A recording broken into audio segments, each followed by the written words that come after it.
Meski sudah menjadi kebiasaan, pelaksanaan program pemerintah selalu berjalan lambat. Dan hal ini yang diungkapkan Badan Pengawasan Keuangan dan Pembangunan yang menemukan sejumlah proyek strategis nasional yang masih belum dibangun.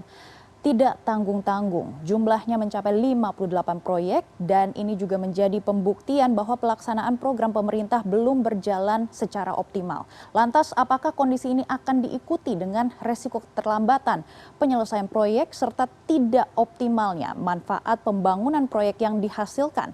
Dan untuk membahas hal ini sudah bergabung melalui sambungan virtual Direktur Riset Kor Indonesia Ahmad Akbar Susamto. Selamat pagi Mas Akbar. Selamat pagi. Ya Mas Akbar, kita langsung saja ke topik utama kami hari ini. Badan Pengawasan Keuangan dan Pembangunan mencatat ada 58 proyek strategis nasional di sektor infrastruktur yang hingga kini belum dimulai pembangunannya. Apa yang Anda lihat dari hal tersebut? Apakah karena terlalu banyak proyek strategi nasional yang dilakukan oleh pemerintah? Baik, terima kasih. Pada dasarnya kita 58 proyek strategis nasional adalah bagian dari proyek-proyek strategis nasional yang memang jumlahnya cukup besar dan beragam ya. Jadi ada sebagian yang berupa pembangunan jalan, ada sebagian yang berupa pembangunan atau revitalisasi bandara, ada yang revitalisasi pelabuhan dan lain-lain. Ada juga rumah susun dan sebagainya. Jadi kenapa kok kemudian tidak berjalan seperti memang yang dijadwalkan? Ada beberapa kemungkinan gitu. Meskipun bisa berbeda-beda antara satu proyek dengan proyek yang lain. Salah satunya biasanya yang paling mencolok adalah tanah. Jadi urusan pembebasan lahan yang terkendala gitu ya, ada macam-macam ini itu belum selesai dengan para pemilik tanah dan sebagainya, belum sepakat dengan ganti ruginya dan sebagainya. Itu satu.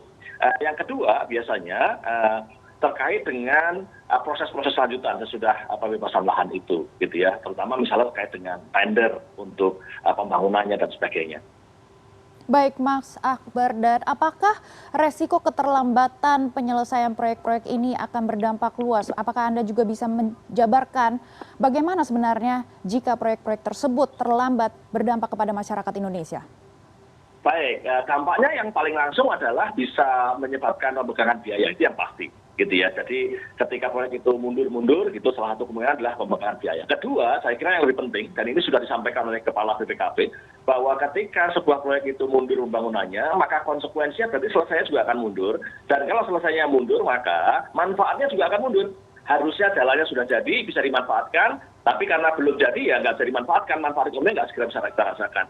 Rumah susun harusnya segera bisa ditempati, kemudian karena belum jadi ya nggak bisa segera ditempati dan sebagainya, sehingga anggaran yang harusnya bisa segera memberikan manfaat pada masyarakat jadi nggak bisa segera memberikan manfaat. Ya Mas Akbar, ini kalau misalnya kita lihat ya aspek efektivitas dan juga harmonisasi pembangunan daerah, apakah perencanaan dan juga realisasi anggaran di daerah masih belum optimal dan apa penyebabnya?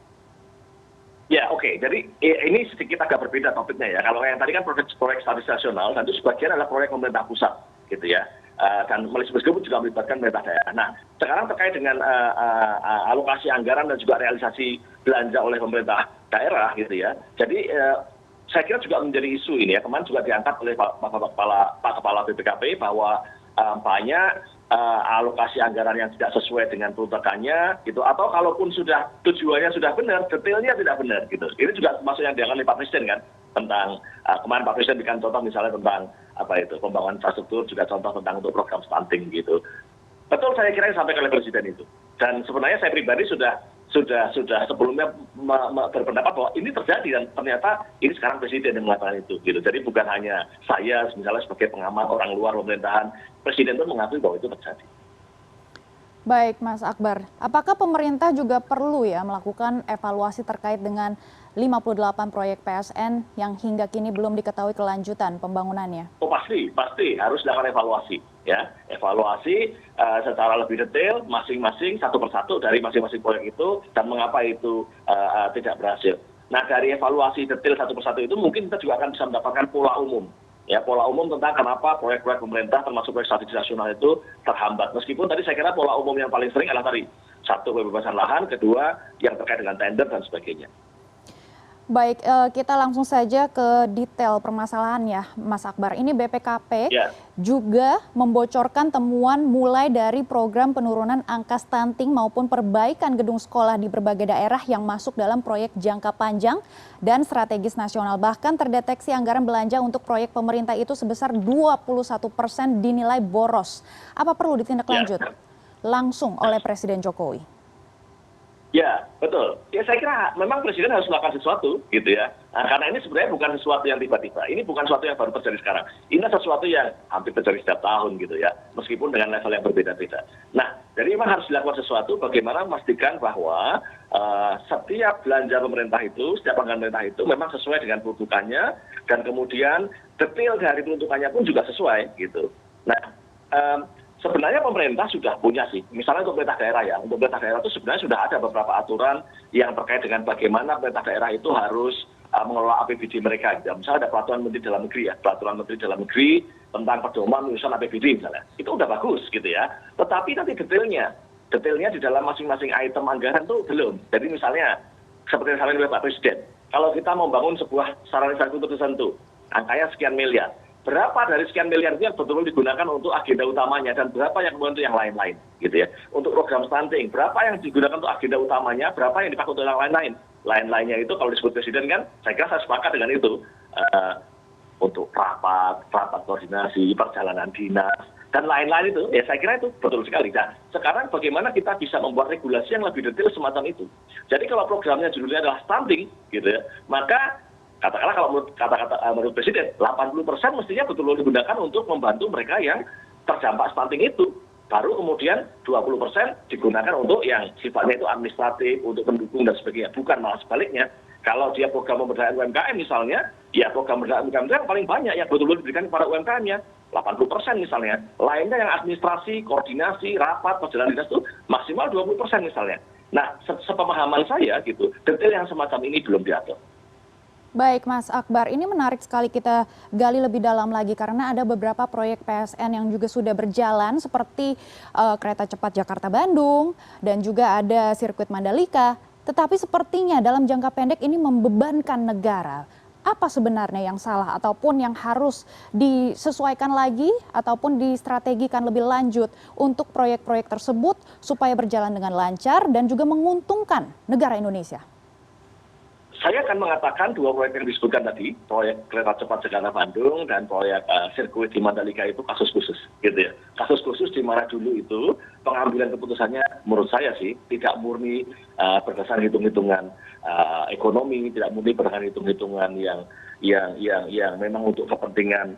Dia ditambah dengan kepentingan lain yang menurut saya, jadi saya tidak terkejut kalau kemudian terjadi hal yang semacam tadi, gitu. Proyek Jakarta cepat saya kira sampai hari ini masih bermasalah berapa kali, kemudian dia harus mengalami perubahan skema dari yang awalnya skema bisnis to bisnis menjadi pemerintah harus memberikan jaminan, menjadi pemerintah harus terlibat dan katakan kemudian APBN harus masuk gitu. Sirkuit Mandalika juga saya kira dalam hal tertentu itu pertimbangannya dulu tidak murni perhitungan dan ekonomi yang sesungguhnya gitu. Tetapi oke deh.